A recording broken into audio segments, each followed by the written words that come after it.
Hey there and welcome back. If you are like me and you've had stiff, inflexible shoulders since the age of like 12, getting into position for the squat, what some people will call the low bar squat, or what we just call the squat, can be a challenge. It can be uncomfortable. This is understandable. The human body is real good at adapting to the positions that we force it to be in on a regular basis. And you might not be in this position on a regular basis. We kind of live in this type of world, right? Steering wheels, keyboards, phones, all that stuff. So you might not be in this position, on a regular basis. So you also may not have a lot of time to stretch, spend a half an hour beforehand and afterward, away from the gym, all that stuff, working on getting your shoulders more flexible. So here's a real simple solution. You can work it into your training sessions.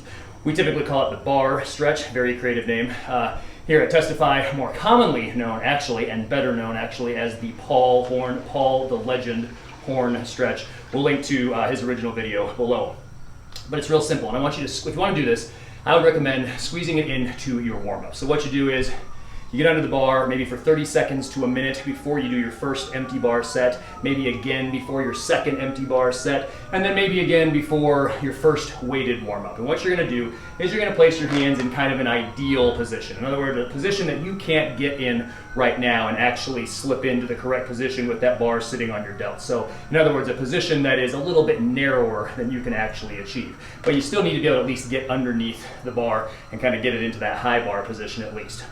So you're gonna start there. For me, that's putting my pinky fingers on the power rings right here. So when I slide under the bar, when I'm not warmed up at all, I can get it, kind of to the base of my neck, and that's about it. And then what I'm gonna do, what you're gonna do, is we're gonna spend about 10, 15, maybe 20 seconds there, just kind of leaning into that stretch, just kind of pushing up and forward into the direction of kind of where we want that bar to go. So the bar would ideally slide down our backs if it could. After about 10 to 15 seconds, you're gonna relax a little bit, maybe come back out like half an inch, and then you're gonna push yourself kind of down at an angle, just creating a little bit of space, a little bit of a gap between your back and the bar, so the bar is not providing a little bit of friction. And you're gonna squeeze yourself, push yourself forward just a little bit more. And you'll make maybe a half an inch, maybe an inch of progress. It probably won't be very much. That's okay. You're not trying to make a ton of progress in one session.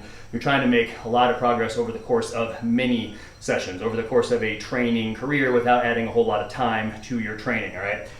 So you do that again for another 10, 15 seconds, maybe do it one more time, and then when it's time to actually squat, let's say your first empty bar set, put your hands out to wherever they need to actually be so you can get that bar into the correct position below the spine of your scapula but sitting on your delts. Then, like I said, before your second empty bar set, do it again. You'll be able to make a little more progress. You'll already start off a little bit lower than you were, and you'll be able to finish a little bit lower than you were. So do this 1 to 3 times. I'd probably recommend at least 2 times, 2 to 3 times every training session. Do it for a while. It really doesn't need to add any time to your training. It's going to improve the position of the bar on your back. It's going to improve your grip. It's going to allow you over time to get a narrower grip while still having that bar in that nice, tight, secure position on your delts. And we like a narrower grip. It makes for a tighter upper back. It bunches up our delts. It creates a more, a more secure shelf. English is difficult. A more secure shelf upon which that bar can sit. So, hope this helps you get stronger and live better.